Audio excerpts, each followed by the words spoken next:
Shalom, selamat pagi jemaat Tuhan. Marilah kita menyediakan waktu sejenak untuk mendengarkan firman Tuhan. Kasih karunia dan damai sejahtera Allah kiranya menyertaimu di dalam Kristus Yesus Tuhan kita. Amin. Bapak Ibu jemaat Tuhan, firman Tuhan untuk kita di pagi hari Jumat tanggal 22 ini diambil dari kitab Mazmur pasal 75 ayatnya yang kedua.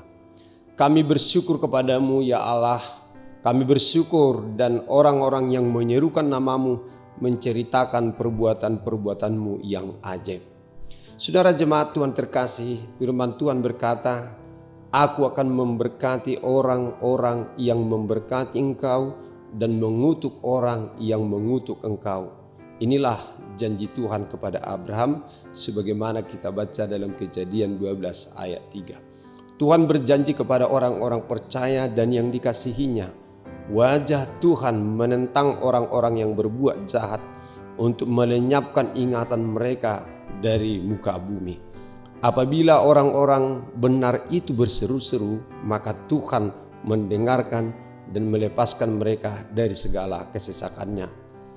Inilah jaminan pasti firman Tuhan. Maka saat umat Israel sedang berhadapan dengan musuhnya, menaruh harapannya kepada Tuhan. Tampaknya konteks Mazmur 75 adalah kondisi yang tidak stabil. Kalau dalam Alkitab bahasa Indonesia sehari-hari, dalam pasal 75 ayat 4, kondisi itu disebabkan karena terdapat ketidakadilan. Selain itu terdapat juga orang-orang yang suka membual, orang jahat dan yang sombong. Itu dapat kita baca dalam ayat 5 dan 6. Sebenarnya kondisi seperti itu ada di sepanjang zaman. Yang menjadi pengharapan umat Tuhan adalah bahwa suatu saat Allah akan datang untuk menghakimi secara adil. Saat itu para pembual, orang jahat dan orang-orang yang sombong akan direndahkan dan akan menerima hukuman. Dan sebaliknya orang yang baik dan rendah hati akan ditinggikan. Itu dapat kita lihat dalam ayat 3, ayat 7 sampai ayat 9. Keadilan Allah itulah yang membangkitkan rasa syukur dan mendorong umat Tuhan untuk mewartakan karya Allah. Itu saudara jemaat yang dikasihi Tuhan Yesus, anak-anak Tuhan sering mengalami banyak perlakuan yang tidak adil karena sejatinya iblis tidak menghendaki kita setia dengan iman kita.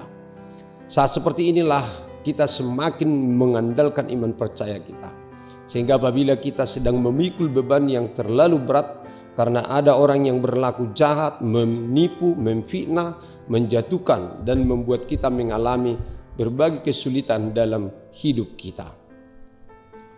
Ingatlah bahwa kita memiliki pembela agung yang sanggup menolong kita dengan cara-cara yang tidak pernah kita duga.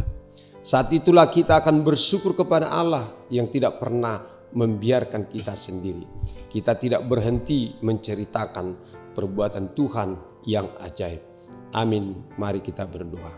Kami bersyukur ya Allah Tuhan kami, karena Engkau tidak pernah membiarkan kami sendiri dalam menghadapi apapun dalam kehidupan kami.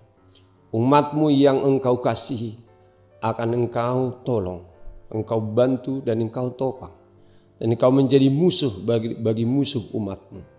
Bahkan siapapun yang akan menyakiti orang-orang yang percaya bagai menjamah biji matanya sendiri. Engkau melindungi kami, Engkau jagai kami Tuhan, orang-orang yang setia mengandalkan Tuhan di dalam kehidupannya. Terima kasih Allah, bersama Engkau kami akan melakukan pekerjaan dan aktivitas kami hari ini.